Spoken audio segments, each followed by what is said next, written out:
Hello everyone, welcome back to my channel. It's once again a GM prep, efficient GM prep for Symbaroum. So the goal of this video is to show you what I prepped for my next session of Symbaroum. Symbaroum is an excellent game from Free League. It's dark and gritty, Swedish Nordic fantasy. It's a kind of D&D in a dark place. And it's a game I love. The adventure is really good. Even though it has some problems, the material they published for this setting is incredible. And so this video, I will show you what I prepped. My goal is always to prep for 1 hour for 4 hours of play. So that's what I did. I prepped for 1 hour. If you want to know more about this campaign, if you want to follow my thought process, of course, there's many GM prep videos and also session recap videos where I come back on my prep and I, have some takeaways of what worked, what didn't, and sometimes some comments about the printed material as well. So this is session 54 I'm prepping for. We left the last session 53 on a cliffhanger with the witch Bayela on a strange island that's a power node, a darkened power node full of corruption. And the PCs are in good company with a Templar of Prios named, what's his name? Van Hele Mekele. And there's an archmage, like 200 years old archmage called Culinan Furia that is also there with them. And before we start, I will open a beer, as is now tradition. So this is again the Helix, but this time I have the sour framboise, raspberry sour, gluten-free. So please help yourself to a cold one or maybe something else, maybe some tea. I will not be editing this video. I really won't this time, because if I start editing and cutting out all the repetitions I make and the ramblings, then it takes a lot longer to make these videos and I might stop making them. So I will just try to be as concise as possible, as direct as possible. English isn't my mother tongue, so don't hesitate to put 1.25 speed if you like. But here we are with this beer. Cheers to you.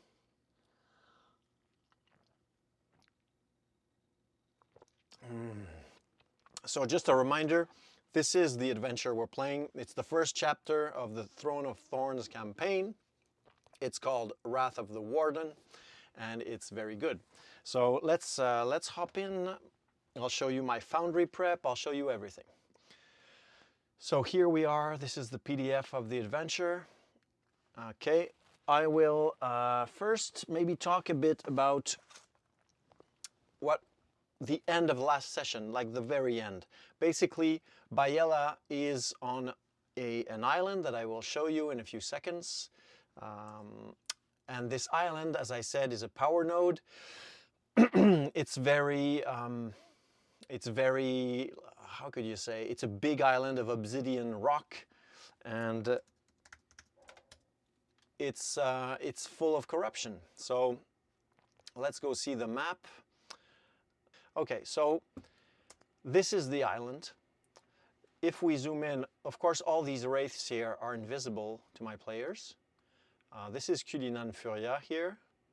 The Templar, the Mage. There's here, Milian is a changeling woman. Mirizin the Barbarian. Edogai is a very, it's like a bookkeeper, artifact seller, blacksmith, tinkerer, mage. Bo Deadgoda is a goblin, self-taught mystic, thinks he's a priest of Prios. There's another Templar, Lodemé, and a fire mage, Mikariol, on top of this big block. So of course it's not obsidian, it's not black, but this is a picture of some shards of a crystal that I took on the internet, thanks to whomever made this picture. And I'm using it as a map for this island of rock. And yeah, so this is the witch Bayela over here. And she has quite some many powers. So that's what we will check. When I started my prep, as always, I'm always asking myself, what's my opening scene? Why am I doing this? Because it's the most important part of the session, I think. With the end of the session, it's really important to get right. It sets the tone in a way. It gives the players some kind of a like a note that they can play to if they don't really know in what kind of mood they're getting. Sometimes, you know, players arrive at the table and they just left work or they had some things to do, and so they're not necessarily in the right mindset for the game. So to have a strong opening puts them on the right mindset right away. So my session opening for next session will be Bayela's Living Nightmare. That's how I call it. So we left when she told the group, you must leave now. Leave me alone, never come back. And Culinan Furia told her, what will you do if we don't? And she said, come to me, my dead. And nothing happened. So we just left there. So when we'll start next session, the wraiths will come to her from the water. So it's, you know, it takes a few rounds. So at first nothing will happen. Then slowly the wraiths will appear. And she will keep talking. I want this conversation with her to continue, and I want the players to be able to talk to her, because at the last game, it was the end of the session. I just had a little dialogue between Culinan and Bayela while all the others were coming behind because they were lagging because of failed rolls. So I want the players to really be able to talk to her, maybe to learn something. And I added some details to her, what she is, what the isle is, and all of that. I will do the overview of this text first, and then I'll show you some details in Foundry. So she can use Oracle. So she's doing oracles on this island, and she is receiving visions of the yonder world. She doesn't know that it is. She thinks it's the land of the eternal night or something, which is pretty much what it is. And so she can talk to them because she told them that this is the way to the eternal night, this rock. So she might talk to them about the visions that she had.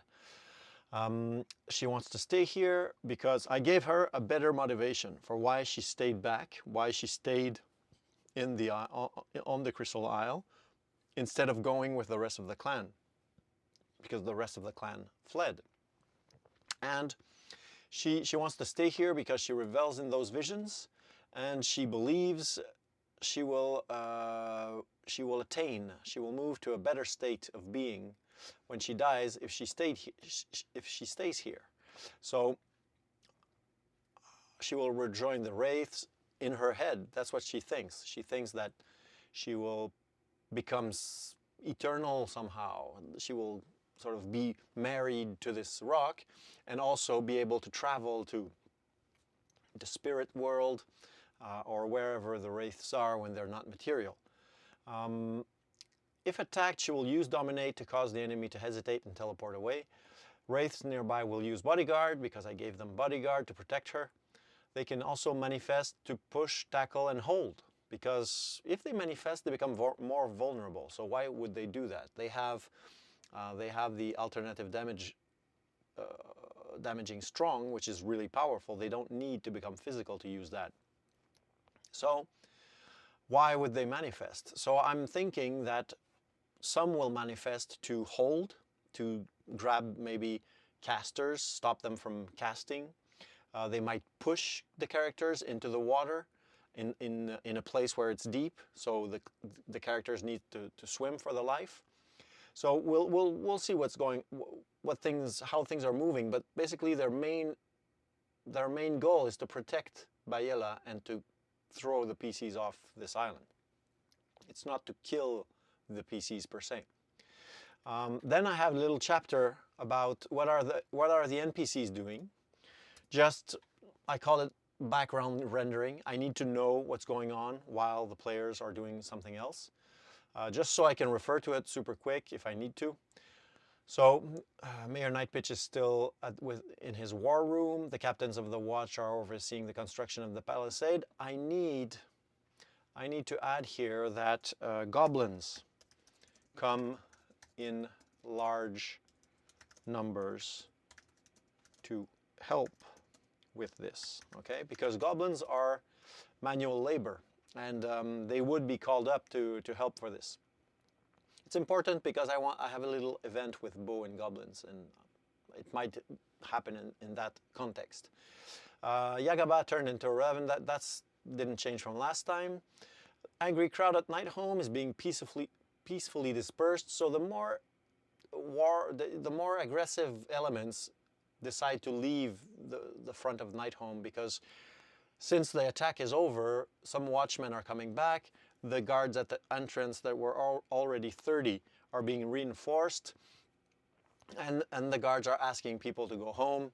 So some stay there to ask to ask for help, but the most aggressive ones go back to the northern neighborhoods to continue their riling up of the mob, and they're thinking this might be the moment to actually do a little revolution here.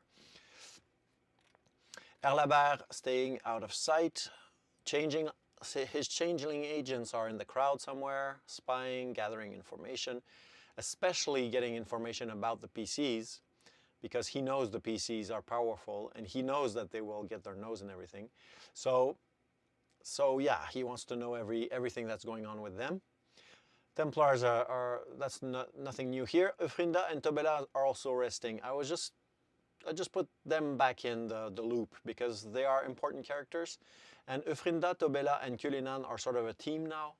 And Culinan told them that he would go down in the sinkhole with the PCs and be able to act if something interesting was found there.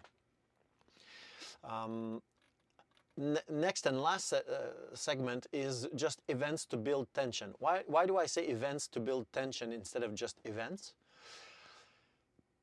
Basically to remind myself that these events are there to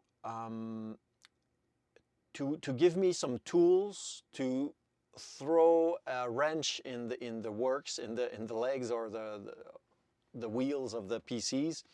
If things start getting boring, slowing down, nothing happens.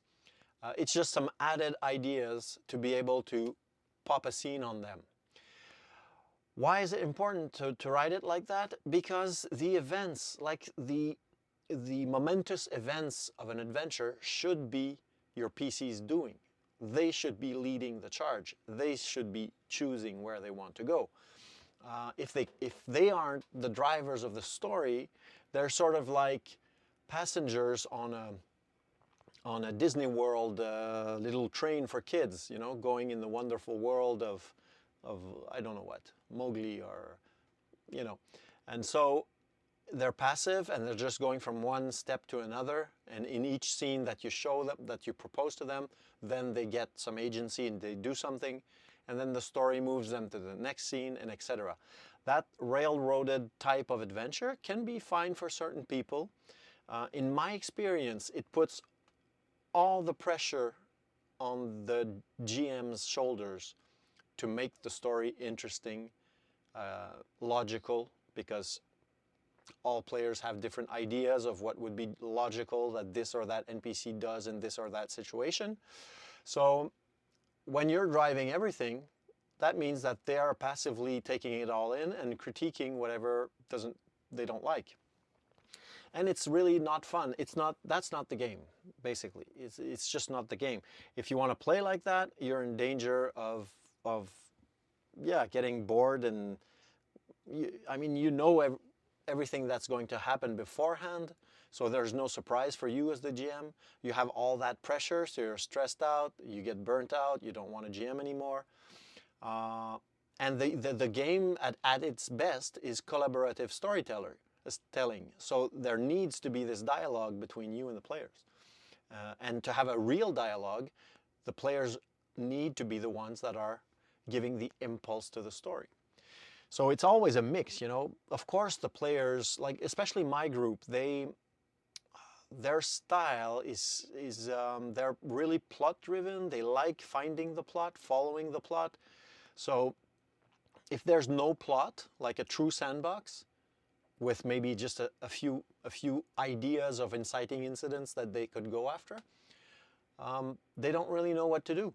They they want they want a plot that is tied to their characters and that gives their characters strong motivations. So I'm just playing with them. I'm just, every time they decide something for their characters, decide on a course of action, I try to see what in that course of action can I introduce or use that will strengthen the motivations of the characters for the story. So let's move on. Let's move on. This was a little digression, but the events to build tension that I have are: the Night Cape assassinates Vild. Of course, she might not succeed, but Vild has the burden mortal enemy or something like that, arch enemy. So normally once per adventure, Vild should be in danger because of that. And it didn't happen recently, so there needs to happen something. So I took this character, the Night Cape. The Night Cape is in the adventure. I can even go back to the adventure and show you. The Night Cape is, she's just an assassin hired by Erlabert to basically kill the PCs. The thing that is,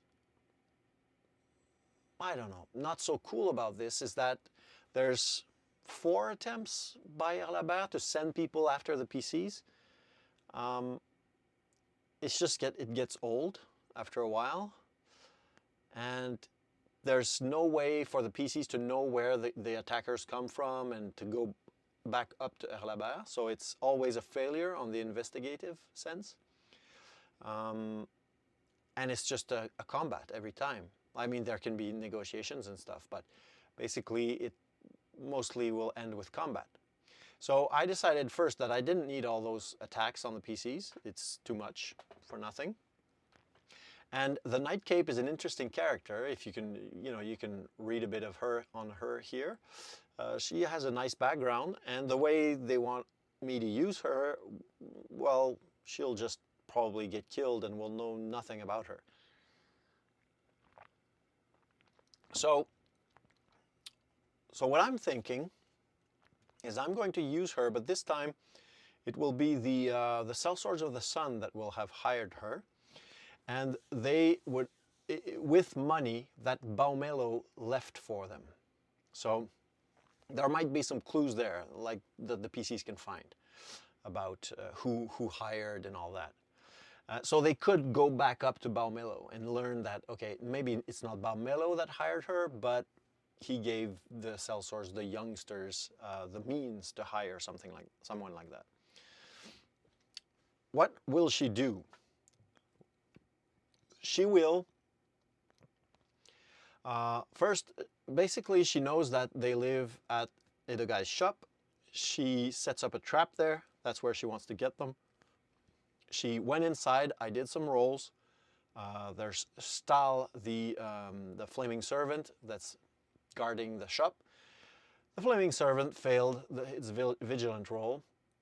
And the Night Cape went inside from the attic and went down into the ground floor and put a spore bomb inside the cauldron in the hearth with the lid on the cauldron, and the lid is attached in a way to the spore bomb that if you open the lid, the spore bomb explodes. So that's what she did, and I thought that since in the description of that ability, putting the spore bomb is a cunning roll, I thought it's fitting. I don't really like that it's cunning to throw it. I mean, that's absurd. It should be accurate. Of course, it's cunning because you have to be careful with it. You have to throw it and it has to explode. I get that. So it would depend. Like if it's really close, maybe I'd allow the cunning roll, but if it's a long shot, then it would be accurate for me. And so I thought it was much more logical that she used this weapon like that, because create a trap with it, so it's much safer for her and much more effective against her enemies. So when they will go home, if they start making food, I will ask -5 vigilant to anyone that will be lighting the fire or anything to do with the hearth. If they fail, the spore bomb detonates. That spore bomb is pretty harsh. I mean, I think it's is it 1d4 damage, ignoring armor, for 1d4 rounds for everyone in the shop.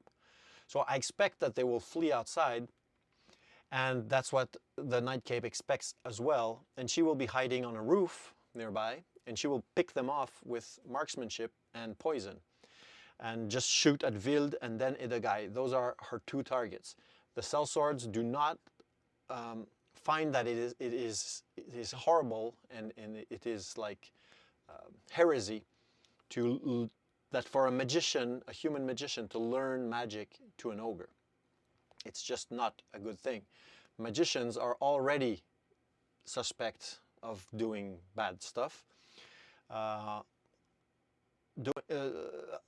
Having an ogre as an apprentice is an example of that bad stuff and should be punished harshly, since they believe that the PCs somehow have something to do with this destruction. It's just too convenient, you know. They killed the great heroes of Thistle, and then suddenly demons attack from a sinkhole. You know, it's just in their imagination, it's totally logical that they are traitors. So she will start with these two targets and flee, and we'll see what happens with that. She might, if things are going well and nobody sees her, she might throw another at Bo, because Bo is a goblin and friend of Wild, and she might try to kill Bo as well. But that's all. If she can get those three, she'll be happy, and she'll leave. Her contract is just Wild and Idagai. So the next event I prepared are the angry crowds. In the poorer quarters, the people are getting impatient. People are grieving. They don't understand why the mayor lets the witches camp in front of town, since they clearly are at least accomplices to what just happened. So the sellswords have a very open crowd. Like, the crowd wants to believe what the sellswords have to tell it. So there's a lot of movement in the streets as the sellswords and sympathizer try to organize a group of armed citizens. In front of Nightholm, moderate people are left, demanding the mayor ask the queen to come to help them. PCs moving through these streets in the north are at risk of being assaulted. So that's just general unrest. It might get worse, it might get better, we'll see. And this is the little event with Bo and the goblins. So Bo is heckled by young goblins, possibly working on the palisade. They want to know why he dresses like that, why he never comes to their village, why he's being used like a pet by his friends. They wonder how much they pay him. It must be a lot. So just a little interaction to remind my player that he's one of the more passive ones in the sense of creating story with his character. So he doesn't always see the possibilities, even though he knows that there's this village that exists. He never went, never had the opportunity, never asked for it. So I'm just giving him like a little something specific to his character to play with. This has not, no, it has changed. I just detailed my questions of last time. So when I was prepping session 53, I had this idea that a demon might be involved, and I just wrote that. So the truth about the Isle is that the demon prince Sarufag, that we will see later on in the story, is using the thin veil between worlds provided by the darkened node to invite humans to explore the dark arts. So I'm just simplifying here. I'm going to keep this very cryptic, very mystic. They won't have a chat with a demon.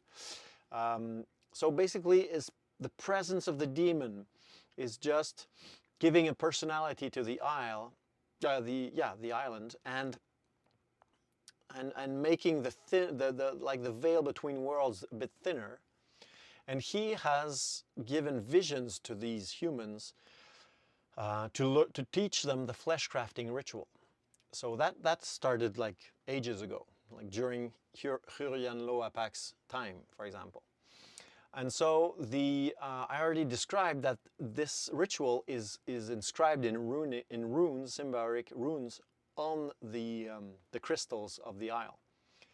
So the codex, if you will, is the isle itself.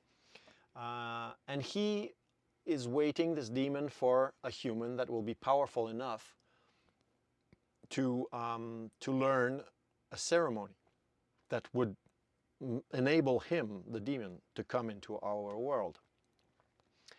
So it's just a long-term project of this demon. His presence in the isle is friendly, it's abstract, it's otherworldly, but it's warm and it's comforting. So it's a very cryptic, strange, a bit scary, but comforting at the same time. Bayela believes that this presence is the living isle itself, which is not the case, of course. So that's what I did. That's my text. That's all. That's all I need. These 2 pages for this session will be enough. Let's go back to the forge. So what I needed, first and foremost, I needed to detail Bayela, because Bayela might be involved in violence, like at the very beginning. So I'll show you what I changed. So her, there she is. So here you can see her. So this is straight out of the book, but I added, what did I do? I added teleport, novice, and oh yeah, yeah, that's it, that's all. I'm just thinking out loud here, because I started to write the important effects of her abilities in the notes, because that's the thing I find the hardest in this game, is to be GMing, I don't know, maybe 5-10 NPCs that all have super long ability lists, and then you have to use those abilities in combat, and you forget half of them all the time. I didn't even put, that's why I was talking to myself just a second ago, I forgot Curse and Inherit Wound. I need to add those to the notes. But I think I'm going to do that for the major characters as much as possible, because I know that if I don't, I will forget about that. So, so I did it for her. Why did I add teleport? Well, I did that because she needs to be able to defend herself. If she's just sitting there and they attack her, she's dead instantly. So what I will do is I will say that she is in an opportunity action mode or whatever. If she's attacked, she will get to teleport away automatically. So actually, I will under special circumstances, I might, like if a PC jumps her from the back, or I don't know, maybe they will get a shot at her. But if somebody comes up looking aggressive and draws a weapon and everything, she will use Dominate first, try to make the character hesitate. If that hesitation works, then it's her turn and she teleports away. And then we start a normal round. So, and there will be normal initiative from then on. But the initial encounter will, like the first act of violence, that's how it will happen. The reason being is that if it's a bit like a surprise attack or something, like if a character initiates a combat, then of course this character acts first, and I will always give the character that's being attacked a round to defend, and then we will move to regular rounds. So that's basically the idea. The other thing I did to prevent her dying suddenly or too quickly is I gave the wraiths, as I said, I gave them bodyguard. So they've got bodyguard, novice, so they can fail. So it's really not a foolproof thing, but it's just a little added something that might help her. Like if she's attacked, there might be 2 bodyguards next to her, so maybe 2 will have a chance to try to intervene, and most likely one of them will succeed and will probably get killed by the blow, or at least injured. Of course, the bodyguard must manifest to be able to use this ability, because he needs to physically block the blow, which is another interesting thing, because the creature cannot become a spirit form again in the same turn. So those are the wraiths, and I'm thinking, did I do something else? Well, the only other thing I started that I can show you, that was just for fun because it's Saturday, so it's not official prep. It's just added time I put in to, where is it? Let me see. I started scouring using the find feature, scouring my PDFs to get some information out of the books about special subjects. Like the ancient stuff, the stuff that the PCs will discover as they play the campaign.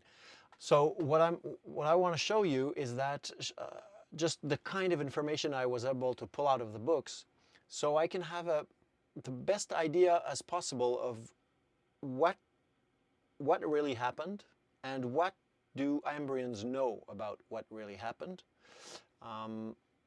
Yeah, I started that in the same vein, like the same idea, to have things that are part of the books and that could become useful during play. So the idea is I'm not pulling everything out of the books because that's useless. I already have the books, but I'm just grabbing stuff that I think could be useful to hint at, or to have information about that from somebody come up in a conversation or whatever. So the Carabadux tribe, who are they? I'll put some more information about that later on, but this story about how the Carabadux, where they come from Zarek lands. Lassifar made a deal with them, and they exploited lesser tribes and put them to work on the city. I really like that. This is a bloodbath, accidental bloodbath at Night Home that happened. That's pretty interesting because it makes Lassifar and Yagaba feel less goody two-shoes. And the truth, because my players really like them, and it's like, yeah, they're imagining them as really good people, which they aren't exactly.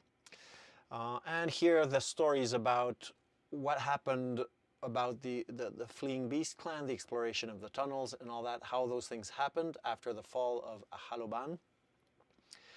They already talked to the prior Emundi about that. They wanted the maps.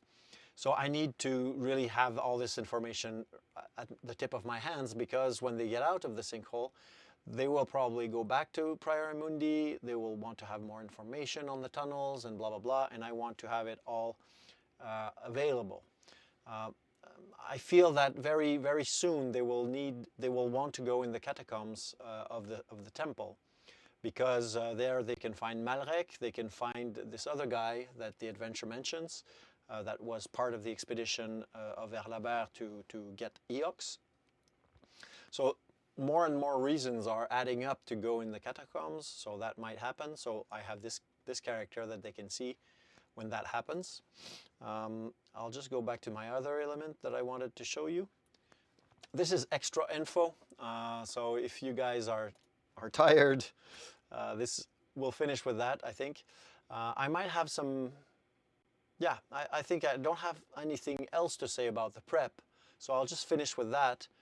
This was extra work. It wasn't too long, but it took me probably half hour more.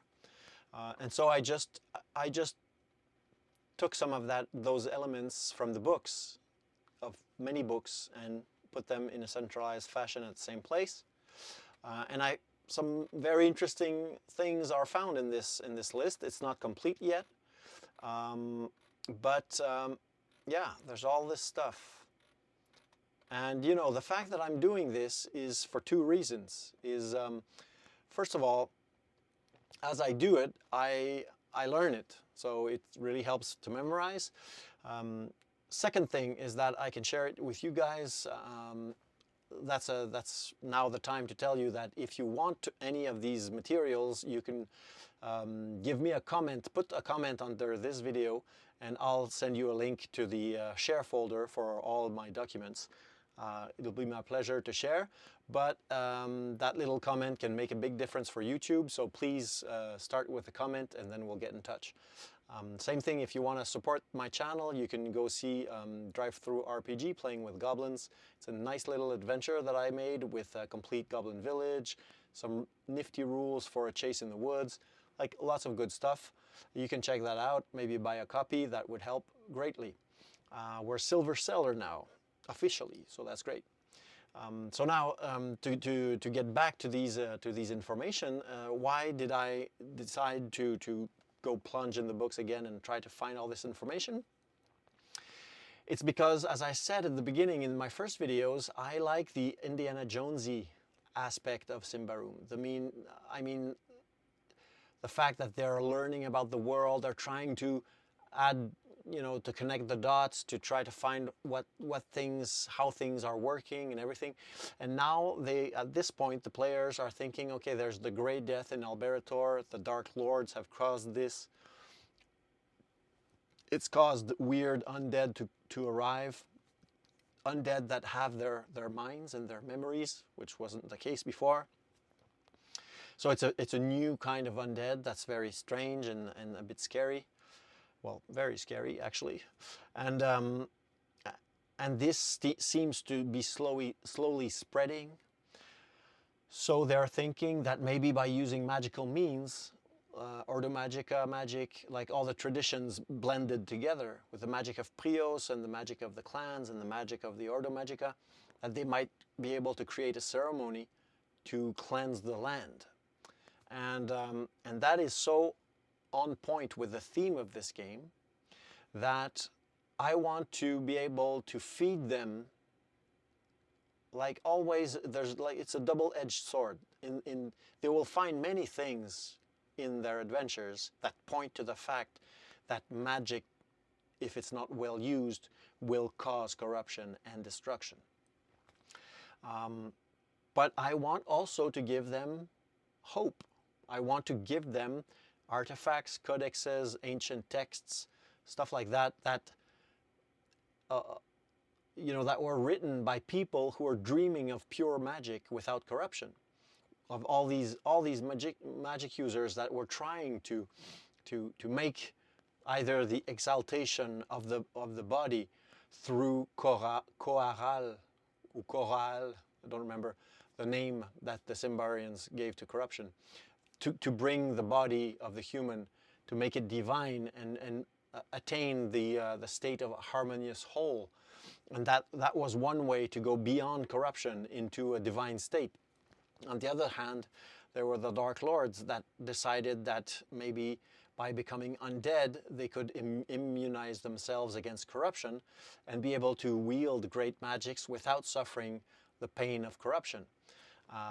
And there were the alchemists of the Lindarians that were using alchemy to try to make crops grow better, make pigs grow fatter, and that through alchemy they might enhance the power and the quality of life of humans without causing corruption. And all of them failed, of course, but there were all these attempts. So every time that these civilizations tried something, they truly believed that they might get what they wanted by doing that. So there are some scriptures of enthusiasm, of discovery, of, there are some positive texts out there that I want to give to the players. I want the players to find not only the terrible results of the failure of those magics, but also the first stages. Like, for example, there are some people trying to reproduce some alchemistic elixirs to grow for the bigger pigs. They're doing that right now near Indaros. So these things work at first.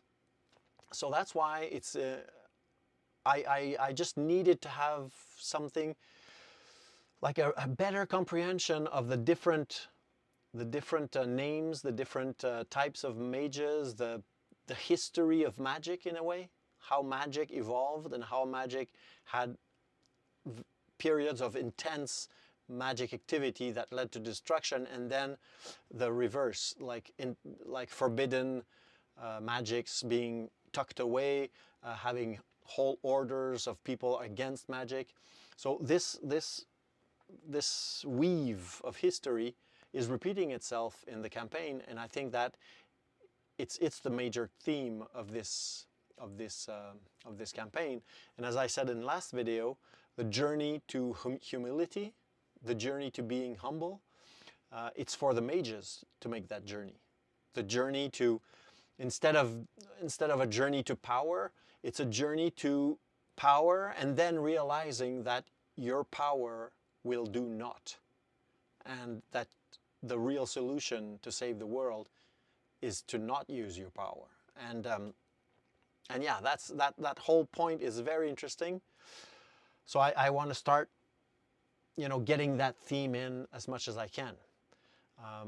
So I needed a better comprehension of the different elements in the history of this world and in the history of the magic of this world. So yeah, so that's it for today. That's it for tonight. I hope you had, I don't know, that you took something useful out of this video. Please comment, tell me what you think of the videos, tell me if you have some ideas of other videos that you'd like me to do.